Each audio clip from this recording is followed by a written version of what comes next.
Subscribe to our YouTube channel and press the bell icon to get the latest updates. Welcome back to World 360. Today, we're traveling to Latin America to discuss one of the major proxy war battlegrounds of the Cold War, Nicaragua. Wedged between Costa Rica and Honduras, Nicaragua is a country that in a little over a century has seen vast political transformations, from North American occupation, a dictatorship, a revolution with socialist inclinations. Nicaragua has seen it all, and now it is in a position where the foundations of its electoral democracy are being brought into question. Results of the 2021 Nicaragua presidential elections, announced just on Tuesday, saw the re-election of President Daniel Ortega for the fourth consecutive term. The pre-election political environment has been intense, with Ortega banning foreign journalists from entering the country and several political opponents being imprisoned. The election is now being called a sham. What Nicaraguan President Daniel Ortega and his wife, Vice President Rosario Murillo, orchestrated today was a pantomime election that was neither free nor fair and most certainly not democratic, US President Joe Biden said in a statement following the results of the election last weekend. Ortega's wife, Rosario, holds significant power as the vice president, and she and her husband have also been described as the power couple with an iron grip on Nicaragua. What's happening to Nicaragua is almost tragic, because you're seeing a man who was once a revolutionary figure now being compared to the very dictator he overthrew.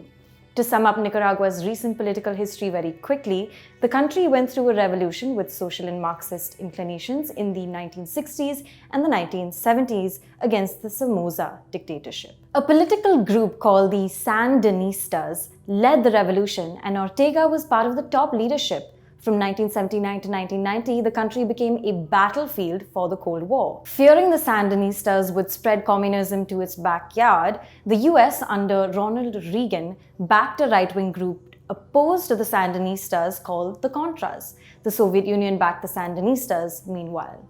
The devastating war ended with a peace accord known as the Tela Accord in 1989 between the Sandinistas and the Contras.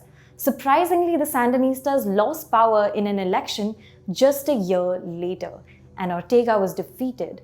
Jump to 2006, and Ortega, at the age of 61, won back the presidency in elections that year.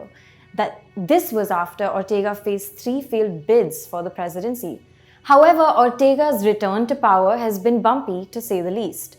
Let's work back from the recent election. You had political opponents jailed or removed from the ballot.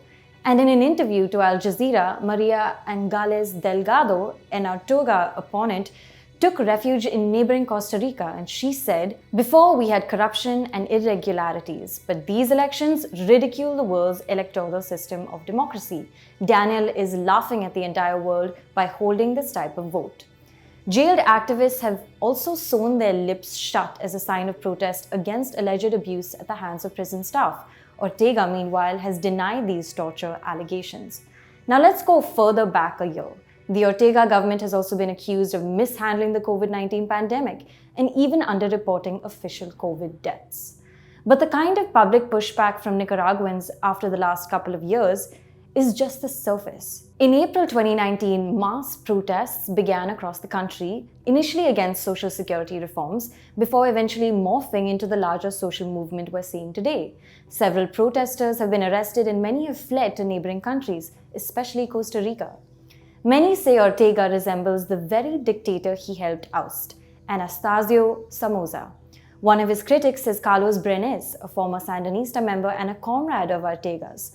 He was put in prison in 2019 and charged for terrorism after protesting against Ortega's government. In an interview to Al Jazeera in July 2019, he said the country is going backwards in social and economic order. He also described Ortega's government as an imperial, aggressive, punitive government. Meanwhile, political scientist Salvador Martí y Puig described the Nicaragua we see today under Ortega as a hybrid regime that has combined democratic institutions with authoritarian elections, and since 2018 has transformed into yet another tyranny. The year 2018 he's referring to is with regards to the fierce government crackdown that began against the protests. Thank you so much for watching. We'll be back soon with a brand new episode.